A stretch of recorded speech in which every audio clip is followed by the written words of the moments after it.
Hey everyone, welcome back to FPL Fran. Today's video is going to be my Gameweek 22 team selection.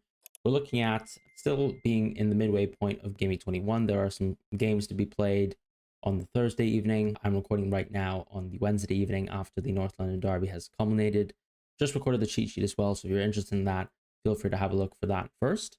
But when it comes to my team, I still have Bruno to play, and I'm recording the video now because I'm going to be very busy for the rest of the week, unfortunately. And I'm just trying to get this video out because we have enough information over certain players within my team that I was uncertain about previously, and that's a huge positive. And that really pertains to João Pedro, who was pictured actually in training on today, actually on the 15th of January. Some training photos were posted by the sort of Brighton social media account. Seems like João Pedro has been involved. It seems like also a couple other players who were rumored as being, struggling as well with their sort of own fitness and their own issues, like Rutter, were also pictured in training. So it does seem like Brighton actually have a pretty deep team going forwards, and hopefully João Pedro, whether he plays, whether he doesn't, whether he cameos, doesn't hurt my team too much. My team, if I just quickly review for Game Week 21, is on 70 points. It has done quite well. I decided actually not to do Odegaard to Bruno, and I decided to go Mbeumo to Bruno. So I talked about this in my transfer plans video, but the main reason why I've done it is because I couldn't see too many transfers that I really needed to do over this run of games. And I still ultimately felt that Odegaard had 3 better fixtures than Mbeumo's. And even taking into account that there would probably be a future transfer used to move Odegaard straight back into Mbeumo. Now, Mbeumo actually had a great game versus Man City, so I was already feeling really good about him blanking ultimately. And Odegaard just had an assist and 3 bonus versus Tottenham, and he had a great sitter as well that he missed. So clearly he doesn't have that sort of confidence, I suppose, in terms of finishing, but he's in the right positions. He looks like he's finally flu immune and a competent football player again, especially in terms of creating chances. We saw that in the FA Cup, and now I think much more complete of a game versus Tottenham, but it also was one of the best games. And so the reality is the next 2 games aren't going to be nearly as good, and I'll just have to accept it for what it is. Still another penalty taker on the team, so no complaints. And yeah, we got some clean sheets too. We also got Chris Wood on the bench. I still have no regrets over the decision. In these cases, it's more a case of me, either I kind of hedge towards Liverpool and their ability to keep it clean versus a pretty weak offense in Nottingham Forest, and they really built that one chance, but Wood did score that one chance, and that happened. And the swing is a little bit brutal, but I'm not complaining about people playing Wood. I'm not complaining about myself benching Wood. I'm happy with the decision. I got Rodgers instead, effectively, and who knows what's going to happen with João Pedro versus Ipswich, whether he plays or not. But that's what it is. I felt like the clean sheet odds were pretty high for this Liverpool game. It's not gone well, I suppose, owning premium defenders as of late when they're not Nottingham Forest defenders, I suppose. And that's okay. Trent and Gabriel I think are great picks. You can still see Gabriel as a constant corner threat. Is Odegaard probably a little bit worse in terms of set pieces compared to Saka? Absolutely, but you still have Declan Rice there. But when it comes to, let's say, Trent, is he still popping up with opportunities every single game in terms of creating maybe either assist or a goal every 2 matches or so? I would say so. So he's still producing at an absolutely ridiculous level. And we're going to get some games where he's going to get 15 points. We're going to get some games where he gets 2. And that happens in FPL. And we still have a double on the way where more than likely he's going to be starting those 2 games. And I'm not really worried about his spot in the team.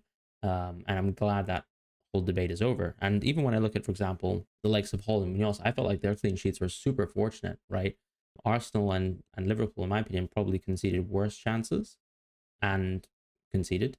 Whereas Newcastle and Crystal Palace, I felt, were very fortunate to keep their clean sheets, and that always happens in FPL. But it's always best to sort of set yourself up for success with good fixtures on paper, and what will be will be. So yeah, Bruno is still to go. He's my vice captain. I didn't really consider the Isak captaincy, so credits to anyone who actually went for an Isak captaincy. I felt like that went really, really well for managers. I like Bruno because he's just someone who gives you so much value in different aspects of the pitch. His dead ball delivery is probably better than Odegaard. In open play, also slightly better than Odegaard, and just has a really good clean run of games with no blank Game Week 29 on the horizon. So it felt like a really simple transfer to make, someone towards Bruno. And yes, I've lost 0.4 in the bank for Mbeumo, but generally speaking, I think going forwards, I'm really happy with my team. So this week in Game Week 22, I feel like the dilemma once again goes back to what formation I play, who's available for my team. Now, if we work in reverse. I would say the fixture of Aston Villa versus Arsenal just means, once again, I'm probably going to pick my poison, and that probably means playing an Arsenal defender again and seeing what happens. It also is unfortunately a week where I have to bench some of these like really good fullbacks or even center backs, arguably at times, within good fixtures. And Munoz and Castagna are probably going to be at the back. Well, not at the back of my bench, but at the front of my bench, and they'll probably be able to get points. Who knows? Munoz might finally have scored his goal based on the amount of goal threat he consistently gets. And if it happens to be in this game, then so be it. But looking at, for example, some of the data that we have available for this week, I think we'll look at 1105's data where he's looking at the projections for Gameweek 22, and his model has, I think it's still to be updated. So I'm actually looking at this right now whilst there's still the Thursday games to be played. And I'm sure there's going to be another iteration of the model update that he will have. You'll find it on 11fi.com.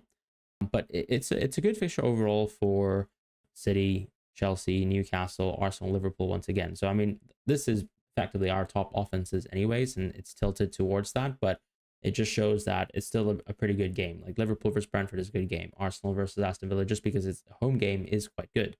Newcastle with a pretty decently easy opponent. City and Chelsea with particularly good opponents as well, given the home and away aspect of things and the quality of opposition.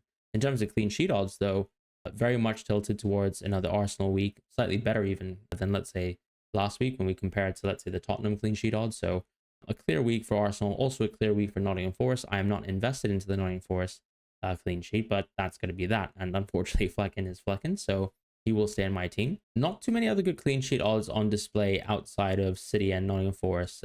Maybe Chelsea is actually up there. They've got Wolves at home, and I have to say Chelsea have looked like a very fragile team. From the defensive point of view, they've still conceded a lot of chances, given away silly opportunities. And, you know, we saw, for example, if you were, let's say, watching the Bournemouth game, completely dominated the first half and then kind of capitulated on the second half. I'm not necessarily sure whether some of the substitutions really helped. And that happens from time to time. And I don't think Enzo's necessarily cracked Chelsea in the sense that they're performing like a top 4 team very consistently. They're in those spots right now, and we've seen them slip up a lot of points. And I think it shows you that there's still clearly a lot of work in progress that needs to be done for Chelsea to be a title challenger. And we're talking next season, right? But fortunately, the production of Palmer has been really, really good. And I can't complain about something like that. So from my perspective this week for defense, it's quite a simple play. I will play my Arsenal player. I will play my Liverpool player, because Liverpool still ultimately have better clean sheet odds than the likes of Crystal Palace, and they have a similar clean sheet odds to Fulham, where of course Trent is just the superior pick. So I play Trent over Castagna in most days more than not, unless Castagna is able to sort of produce the quality of assists that Robinson did, for example, versus West Ham. But jokes aside, yeah, that's what I'm going to do. It is going to be a bit regretful benching Munoz, but it is nice at least that it's an away fixture versus West Ham as opposed to a home game. That would change my kind of conception of how good it is to play Munoz quite a fair bit. And that's pretty much it. Fortunately, Newcastle have a pretty good game. And once again, it comes down to, if I compare the likes of Hall to a Castagna, clean sheet odds are quite similar, probably actually in the favor of Fulham. But is Hall the much superior attacking asset in open play? Yes, he is. And so in those cases, it's a very easy decision to actually play Hall, because it's not really a clear-cut 50-50, because Hall is just a very productive player in open play. Similarly, that's why Munoz falls, right? Because he's quite similarly productive to Hall, but has just worse odds. So the way I would play it in this game week is play it like so. I'm not someone who's necessarily narratively driven towards fixtures and things like that, or whilst I appreciate tactics, I'm not someone who's tilted towards thinking that there are certain tactical narratives for a game that I think have to happen, because football is so random in the sense that you can predict the tactical setup for the game, but it doesn't necessarily mean that the results or the outcomes of the game are almost like an output of that tactical view of the game. So a good example is, let's say you can expose, a right zonal flank or a left zonal flank and continually attack through there, but it might be the case that whilst you're exposing and trying to attack through the left, that actually your right winger scores from a cutback, right? That doesn't necessarily imply anything about whether attacking zonals make sense, whether attacking tactics from that sort of point of view of trying to guess exactly how a fixture will fall will do. So that's why I actually really like using models, because whilst I actually like watching games of football, it is like an objective view on the level of a defense. And it's funny because I think a lot of people like to set up traditional narratives like where weak defenses set up and it's hard to break down those defenses. But at the end of the day, a lot of those defenses concede the amount of the most amount of goals over the course of the season and the most amount of expected goals as well. So it is just what it is. This week, in terms of offense, as I said, really good fixtures on display for a lot of players and and I don't really need to make a transfer, fortunately, with the Chris Wood situation. So in defense, I'll be playing Flecken reluctantly. One of the worst fixtures possible. I think this is a guaranteed clean sheet loss, but all I can hope for is that we see more of the shot spamming that Liverpool did in the second half without the goal scoring, I suppose, and that Flecken is able to miraculously pull out hopefully three points again. I think that's when you're getting 3 points as a goalkeeper, I think that's just below the bar, I suppose, of an average goalkeeper, but you're happy with that, right? Doesn't hurt as much as a 0 or a 1 or a 2, but it's very possible that it could be that sort of binary number output from Flecken. I just don't think I'm just going to be using a goalkeeper transfer. Like if I go for Pickford now, it might seem beneficial towards my team, particularly in the sense that Pickford probably suits my team a little bit more from the blank game week point of view, but I only have 0.4 in the bank now. So unfortunately, I can't go from Flecken to Pickford in one free transfer. So it doesn't really warrant a transfer this week. And that's in spite of Everton actually having a pretty good game on paper, given that they're at home versus Tottenham. But it's still Tottenham, and you'd still expect Tottenham to score. At least I do. So yeah, Hall, Trent, and Gabriel being played. In the midfield, if we quickly shoot on over to there. As I said, these are really good fixtures on display for a lot of the top offenses and teams anyways. It's not like any of the top teams actually have a poor game. So I'm going to be playing Odegaard, Palmer, Salah, and Bruno. Benching Rodgers very, very clearly. Well, I suppose Aston Villa are one of the top teams that actually have a tough fixture. Arsenal away, you don't really fancy too much from Rodgers here. He's obviously scored in some of the tougher games this season. Like I remember him scoring versus Tottenham from a set piece. But yeah, not going to take my chances there. Odegaard, I think, has played well, so I'm happy with him. Captaincy is probably interesting. I'll save that for the end of the video. But Palmer and Salah just non-negotiables, and Bruno still with a good home game with Brighton here. In the front line, maybe a bit controversial, but I think João Pedro's a very, very easy play versus Man United away. I'm not invested into the Man United defense. He's a penalty taker at the end of the day. The only thing that might change my mind on playing João Pedro or not is if let's say he doesn't play at all, doesn't feature at all versus Ipswich for some reason, despite him actually featuring in training.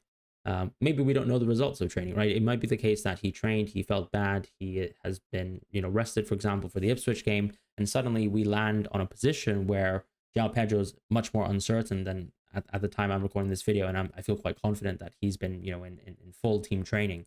So on the condition that João Pedro seems fit, he maybe cameos versus Ipswich, seems ready for the weekend versus Man United. I'll play João Pedro, Wood, and Isak, no questions asked. I do think Isak here has a really good game at home, but I mean the likes of Wood, the likes of Palmer have excellent games. Even Salah, I mean, when you're looking at trying to place where defenses are, Bournemouth are one of the top defenses within the league.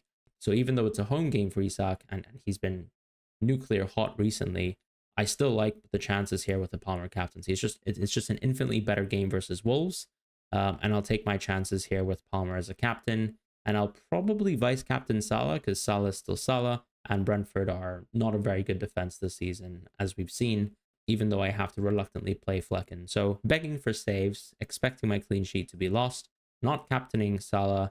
So in that way, I guess, hoping for an outcome where Salah doesn't hurt me too bad compared to what Palmer provides me, and then Flecken delivers something, right?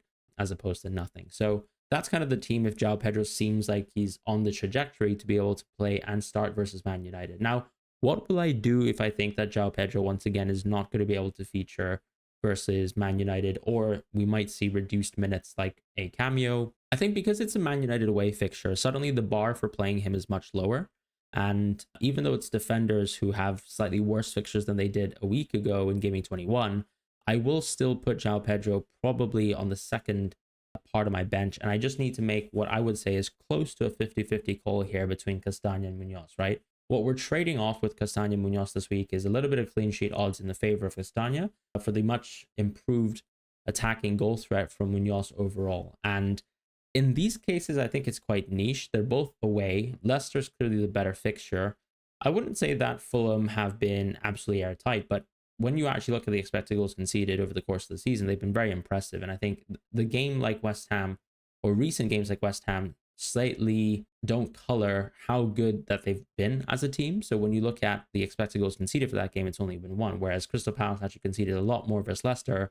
And I think we're quite fortunate to keep the clean sheet, although, we recognize the efforts of their defense. I would say I would like to play Munoz. I'm not set on that decision. I would probably have Munoz right now as someone who I'd play over Castagna just because I like the attacking threat. And I guess in a situation where the clean sheet odds aren't super high, and I almost am inferring that it's very likely they lose it anyways, I suppose there's always the fallback of you have the attack. I never treat things like this because it's not binary. Like you've got a 20-30% chance of maybe scoring a goal, 20-30% chance of keeping a clean sheet. These are all kind of probabilities, and it should be things that stack up with each other. But if you think that, let's say, the expected value of a certain player is very close, it's a 50-50 decision, it's totally fine to go with the narrative choice. And my narrative choice is I just want an attacking return from Munoz. And I probably wouldn't want to be benching it if João Pedro was suddenly precarious for this Man United game. So that's what I would do if João Pedro's out. I'd probably play Munoz instead. Castagna is a great play. I'm sure a lot of people will be playing Robinson this week. I mean, why would you not take on Leicester away? It does feel bad, but I do like the home games on defense, and then Trent is still Trent at the end of the day. So that's going to be my team selection for Gameweek 22. I hope you guys have a wonderful week ahead. I will definitely be deadline streaming, so feel free to stay tuned for that. Otherwise, hope you guys have a great end to the work week or whatever you're doing this Thursday and Friday, and I'll see you guys soon.